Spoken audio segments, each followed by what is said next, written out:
চলে এলাম দক্ষিণ এশিয়ার সবচেয়ে বড় এবং সুন্দরতম Dhaka shopping mall Jamuna future পার্কে। আজ এখানে এসে কি কি দেখলাম আর কি কি আছে সবই আপনাদের মাঝে তুলে ধরবো। So start my full blog video. আজ গুলশান একের বাড্ডা এলাকায় আসি, কারণ আজ আমার ফুফুর সৌদি আরবে ফ্যামিলি ভিসার ফিঙ্গার ছিল, আর তার শিডিউল ছিল একটাই। আমার হাতে সময় অনেক আছে, বাজে মাত্র সকাল 10টা। তাই ওনাদের রেখে আমি যমুনা ফিউচার পার্কে যাই, কারণ এখান থেকে যমুনা ফিউচার পার্কের দূরত্ব মাত্র 2 কিলোমিটার। যাওয়ার সময় খেয়াল করলাম ওই যে একটি লাল ভবন, এটি হলো আমেরিকার এমবেসি। এখানে পড়ে আছে লাখো পরিবারের স্বপ্ন। ভাবছিলাম হেঁটে হেঁটে ঢাকার জিএম দেখে দেখে যাবো, কিন্তু সকালবেলা হওয়া চোখে তেমন একটা জিএম পড়লো না।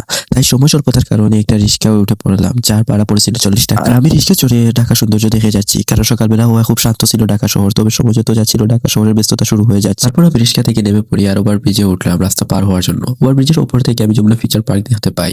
আমি খুব এক্সাইটেড, কারণ আমি জীবনের প্রথম যমুনা ফিউচার পার্কে আসছি, তাও আবার এটি দক্ষিণ এশিয়ার সবচেয়ে বড় শপিং মল। এক্সাইটেড হওয়া স্বাভাবিক। তারপর এখানে এসে শুনি 11টার পর কাস্টমার এলাও, তাই ভেতরে যাওয়া যাবে না। আর ঘড়িতে বাজে মাত্র 10টা 30 মিনিট। তারপর আমি অপেক্ষা করতে লাগলাম আর চারিদিকে ঘুরে দেখলাম, আর মাথার উপর দিয়ে দেখলাম একটি প্লেন যাচ্ছে।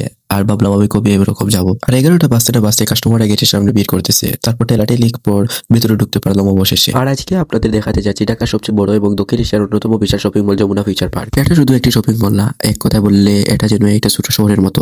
বড় বড় করিডোর, আলোর ঝিলিক আর বিলাসবহুল সাজসজ্জা সব মিলে প্রথম দেখাতেই যেন কেউ অবাক হয়ে যায়। শপিং মলের একদম বাইরের দিকটা সবসময় ব্যস্ত থাকে। এখানে রয়েছে ইন্ডিয়া ভিসা অ্যাপ্লিকেশন সেন্টার, সাথে আরো বেশ কিছু দেশের ভিসা প্রক্রিয়া অফিস। প্রতিদিন ভোরবেলা থেকে মানুষের লম্বা লাইন ধরে দাঁড়িয়ে থাকে ভিসা সাবমিশন, সাক্ষাৎকার বা ফিঙ্গারপ্রিন্ট দেওয়ার জন্য। কারো হাতে কাগজপত্র, কারো টোকেন, সবাই নিজের পালা আসার অপেক্ষায়। বীর ব্যস্ততা আর মানুষের স্বপ্ন সব মিলে এই অংশটা সবসময় জমজমাট থাকে। আর যমুনা ফিউচার পার্ক কতটা বিশাল তা বুঝতে পারতেছে। প্রতিটি ফ্লোরে আলাদা আলাদা সেকশন, আলাদা অভিজ্ঞতা। মোট 8 তলা আর প্রায় 4.5 মিলিয়ন স্কোয়ার ফিট জায়গা জুড়ে তৈরি এই মল। ঢাকা ঘুরতে এলে যারা বড় কিছু দেখতে চান তাদের জন্য এটাই পারফেক্ট একটা জায়গা। এখন আমি আপনাদের বলবো কোন ফ্লোরে কি কি পাওয়া যায়। গ্রাউন্ড ফ্লোর, এটা পুরো মলের সবচেয়ে ব্যস্ত ফ্লোর। এখানে আছে branded cosmetics, perfume, jewellery, fashion, স্টুল, bag, ঘড়ি, গিফট আইটেম, আরো অনেক কিছু। ছেলে মেয়ে সবার জন্য শপিং মলের অসংখ্য অপশন। ফার্স্ট ফ্লোর, এটা ফ্যাশন লেভেল বলা যায়। এখানে পাবেন দেশের জনপ্রিয় পোশাক, brand sari, 3 piece, kurti, jeans, jacket, শীতের পোশাক, জুতা, বাচ্চাদের ড্রেস সবই এক ফ্লোরে। শপিং করতে চাইলে সব সময় বেশি কাটবে এখানে। Second floor, electronic zone, tech লাভারদের ফেভারিট ফ্লোর। এখানে আছে সব ব্র্যান্ডের mobile, laptop, camera, gaming, smartphone, watch, computer, accessories, প্রায় সব কোম্পানির official showroom. Third floor, food court, বড় ওপেন স্পেস আর পছন্দের মতো অসংখ্য অপশন। দেশি, Chinese, Korean, Thai, fast food সব ধরনের খাবার পাওয়া যায়। বন্ধু বা পরিবারের সাথে আরামে খাওয়ার জন্য দারুণ জায়গা। ফোর্থ ফ্লোর, ব্লকবাস্টার সিনেমা, ঢাকার অন্যতম জনপ্রিয় সিনেমা হল। বড় স্ক্রিন, দারুণ সাউন্ড সিস্টেম, মুভি প্রিমিয়ার এই ফ্লোরে মিস করতে পারবেন।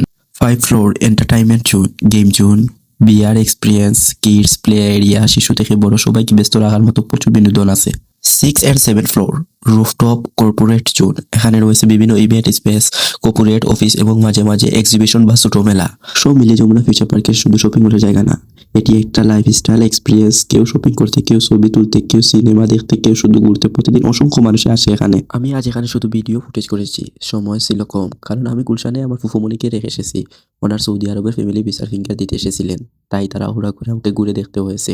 জীবনে প্রথমবার এখানে এসে সত্যি অবাক হয়ে গেছি। এত বড়, এত সুন্দর শপিং মল দেখে নিজেরই ভালো লেগেছে। ঢাকায় যদি কেউ নতুন আসে এবং জিজ্ঞাসা করে কোথায় ঘুরতে গেলে সবচেয়ে ভালো লাগবে, যমুনা ফিউচার পার্ক অবশ্যই তালিকার প্রথমেই। আফটার দ্যাট আমি বের হয়ে যাই, কারণ আমার হাতে সময় নেই। তারপর বাইরে গিয়ে যমুনা ফিউচার পার্কের সৌন্দর্য আশপাশ দেখে বাইরে গিয়ে আরেকটা এক্সপিরিয়েন্স নিলাম। ভাবলাম আসার সময় রিক্সায় যখন এসেছি, তাহলে যাওয়ার সময় লোকাল বাসে যাই, কারণ লাইভে সব ধরনের এক্সপিরিয়েন্স থাকা ভালো। আশ্চর্যের বিষয় হলো আসার সময় রিক্সা 40 টাকা আসলেও যাওয়ার সময় মাত্র 10 টাকায় বাড্ডায় চলে আসি। বাসের ভাড়া 20 টাকা হলেও যারা স্টুডেন্ট তাদের জন্য অর্ধেক, তাই আমার 10 টাকা দিতে হয়েছে।